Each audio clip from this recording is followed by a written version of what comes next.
घर भी सँभालना होता है और जॉब भी सँभालना होता है। हम एक माँ भी होते हैं, एक पत्नी भी होते हैं, एक ऑफ़िसर भी होते हैं। चाहे वो पत्नी के रूप में हो, चाहे माँ के रूप में हो, चाहे ऑफ़िसर के रूप में हो। जितनी भी ज़िम्मेदारियाँ समाज के इस पुरुष समाज का प्रधान जैसा समाज बोला जाता है, उसमें नारी को एक अलग पहचान बनाना बहुत ज़रूरी है, क्योंकि ऐसा भी कहा जाता है अगर नारी सशक्त है तो समाज सशक्त होगा, समाज सशक्त होगा तो देश प्रगति करेगा। इसलिए सब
नमस्कार, मैं वर्मा जी।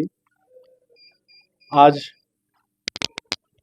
हम एक ऐसे जगह पर उपस्थित पर नंदवंशी चेतना मंच के द्वारा अंतर्राष्ट्रीय महिला सम्मान समारोह के अंतर्गत हमारे वजीरगंज थाना में हमारे साथ वजीरगंज थाना प्रहरी के रूप में जो काम कर रहे हैं महिला थाना, आज उनको सिपाही सम्मानित करने का सौभाग्य प्राप्त हुआ है।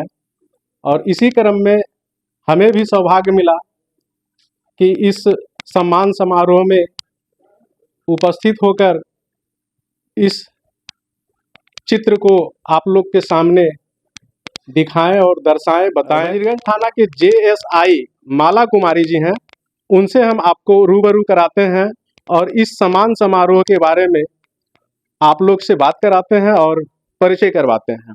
सबसे पहले मैडम, हमारे तरफ से और ये चेतना मंच के तरफ से आपका स्वागत है। बहुत-बहुत धन्यवाद आपको सम्मानित करने के नंदवंशी लिए। चेतना मंच के द्वारा नारी शक्ति सम्मान समारोह, अक्सर देखा गया है कि लोग बाहर के महिलाएं जैसे कि ग्रामीण क्षेत्र में जो है उनको सम्मानित करने का काम करते हैं, पर हमारे प्रशासन को बहुत कम ही ऐसे लोग होते हैं जो सम्मानित करने का काम करते हैं। और इस आवर में हमारे साथ जो इस मंच के द्वारा आपको सम्मानित किया जा रहा है, इस पर आप सब 2 लाइन जरूर बताएं। देखिए, नारी शक्ति मतलब ये है, ये हम लोग जो नारियाँ हैं वो शक्ति हैं और ये क्षेत्र जो है प्रशासन है वो तो है जाना ही जाता है शक्ति के लिए। ये जितने ही मजबूत रहेगी समाज उतने ही सुरक्षित रहेगा। हम महिलाएँ हैं और महिला को इसलिए इस क्षेत्र में लाया जा रहा है ताकि हम महिला को दुःख दर्द को समझें और महिला और ज़्यादा सुरक्षित हो। ये तो नंदवंशी जो भी है चेतना मंच उनके द्वारा बहुत अच्छा कार्य किया जा रहा है। मुझे लगता है हर क्षेत्र की महिला को सम्मानित करना चाहिए ताकि और ज़्यादा से ज़्यादा महिला इससे प्रोत्साहित हो और वैसे जाए समाज में जो महिला अब बहुत आगे बढ़ रही है, महिला बराबरी में है और महिला जितना ज़्यादा आगे बढ़ेगी हमारा समाज उतना ही सुरक्षित होगा। हमारे समाज में कहा भी गया है कि महिला अगर किसी भी क्षेत्र में आगे बढ़ कर के काम करती हैं तो उनके पास बहुत कम समय और ज़्यादा मेहनत करने का एक जज्बा होता है। उस पर आप क्या बताएंगे? ये बिल्कुल सही बात है क्योंकि हम महिला बचपन से ही चैलेंज को फेस करते आते हैं, चाहे वो जन्म से लेके मतलब समझ सकते हैं मृत्यु तक। अगर हम जॉब ले लेते हैं तो हमारे चैलेंज घटने की जगह बढ़ जाती है, क्योंकि हमें घर भी सँभालना होता है और जॉब भी सँभालना होता है। हम एक माँ भी होते हैं, एक पत्नी भी होते हैं, एक ऑफ़िसर भी होते हैं। चाहे वो पत्नी के रूप में हो, चाहे माँ के रूप में हो, चाहे ऑफ़िसर के रूप में हो। जितनी भी ज़िम्मेदारियाँ समाज का है वो सारे महिला के ऊपर ही थोपा जाता है। अगर पुरुष काम करके लौटता है तो आराम करता है, महिला काम करके लौटती है तो अपने घर की काम देखती है, बच्चे को देखती है, घर सँभालती है। तो चैलेंज तो है। जैसा कि बता रही थी मैडम कि महिला को सर्विस करना कितना चैलेंजेज वाला काम होता है, और इसी कड़ी में हमारे साथ जुड़े हैं हर्षिया कुमारी जी। सबसे पहले तो नंदवंशी चेतना मंच को बहुत सारे धन्यवाद कि हमारे सहकर्मी और हमें सम्मानित किए इस नारी सशक्तिकरण पे। और आई तो मेरे में एक अलग से एक बोल सकते हैं इनकरेजमेंट या एक अलग से उत्साह आया कि हाँ, मुझे कुछ करना है और स्पेशली गर्ल्स के लिए, वुमेन्स के लिए करना है। क्योंकि इस पुरुष प्रधान जैसा समाज बोला जाता है, उसमें नारी को एक अलग पहचान बनाना बहुत ज़रूरी है। क्योंकि ऐसा भी कहा जाता है अगर नारी सशक्त है तो समाज सशक्त होगा, समाज सशक्त होगा तो देश प्रगति करेगा। इसलिए सरकार भी बहुत सारी योजना हम लोग शुरू से ही इस चीज को पढ़ते भी आए हैं और लोग कहते भी हैं समाज में कि पुरुष प्रधान देश मेरा है।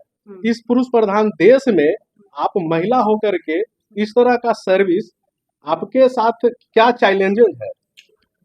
चैलेंजेस तो बहुत सारे हैं, लेकिन ये ऐसा कहा भी जाता है कि नारी की एक अपनी अलग पहचान होती है, चाहे वो सर्विस सेक्टर पे हो, वो अपने घर पे हो, या फिर अभी जैसे मैं जॉब कर रही हूँ, तो बहुत सारे चैलेंजेस आते हैं जिसको फेस भी करती हूँ और फिर ओवरकम भी होता है। तो लाइफ है तो चैलेंजेस रहेंगे और नारी तो हमेशा से आगे हर चीज़ को वो फेस करती है और उसको सॉर्ट आउट भी करती है।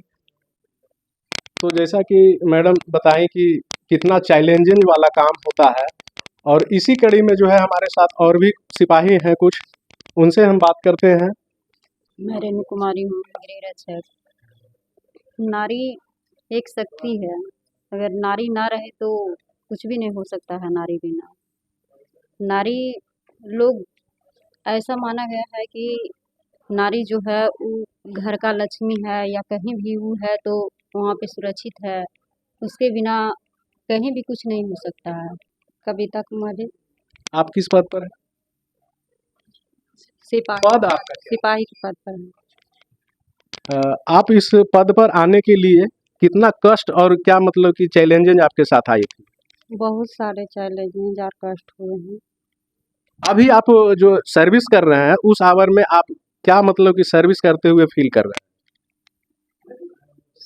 सर्विस करते हुए कुछ अच्छा भी फील हो रहा है, खराब भी फील हो रहा है। बाल बच्चा को देखते हुए सारा कुछ करते हुए करना पड़ रहा है। तो आज आपको इस मंच के द्वारा सम्मानित किया गया है, आप इस पर एक लाइन अपने शब्द में जरूर बताएं। इस नंदवंशी चेतना मंच को बहुत बहुत धन्यवाद। उन्होंने बहुत अच्छा काम किया है हम लोगों को सम्मानित कर कर। आपका नाम मैडम? नीतू कुमारी, किस पद पर हैं आप? सिपाही पद पर। आपको आज सम्मानित करने का जो मौका मिला है नंदवंशी के द्वारा, इस पर आप क्या कहना चाहेंगे? उसको बहुत बहुत धन्यवाद देना चाहते हैं कि इस कार्य पे कार्य कर रहे हैं, अच्छा लगा, नारी शक्ति का सम्मान कर रहे हैं। तो जैसा कि हमारे साथ सिपाही बहन जो थी वो बता रही थी कि चैलेंजिंग के साथ अपना काम हम करते हैं, तो इसी आशा और विश्वास के साथ हम लोग इनसे आग्रह भी करेंगे और विश्वास भी जताएंगे कि हमारे वजीरगंज क्षेत्र को अपनी सुरक्षा में रखते हुए हम लोग को सुरक्षा प्रदान करेंगे और खासकर इस क्षेत्र को इतना बेहतर बनाने का कार्य करेंगे